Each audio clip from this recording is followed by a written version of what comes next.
मोर्शी येथून जवळच असलेल्या हिवरखेड येथील एका शेतकऱ्याने कर्जबाजारीपणाला कंटाळून आपल्या शेतामध्ये विष प्राशन करून आत्महत्या केल्याची घटना 1 नोव्हेंबर रोजी सकाळी 10 वाजता उघडकीस आली। अनिल शिरभाते वय वर्ष 55 या शेतकऱ्याची 5 एकर शेती बोपलवाडी शेत शिवारामध्ये असून शेताची पेरणी करण्यासाठी त्यांनी महाराष्ट्र बँकेचे 1,26,000 आणि 60,000 रुपये खाजगी कर्ज घेतले होते। शेतामध्ये कापसाची पेरणी केली होती, मात्र यावर्षी कापूस पिकावर बोंड अळीचा प्रादुर्भाव होऊन परतीच्या पावसाने कापसाची बोंडे गळून पडली।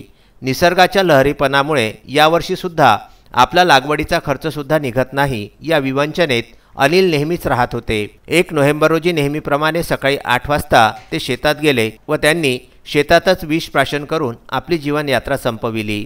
या घटनेची माहिती मिळताच हिवरखेडचे युवा सरपंच विजय पाचारे यांनी घटनास्थळी धाव घेऊन याबाबतची माहिती दूरध्वनीवरून मोर्शी पोलीस स्टेशनला दिली व अनिल यांच्या मुलाने एक लेखी तक्रार मोर्शी पोलीस स्टेशनला दाखल केली।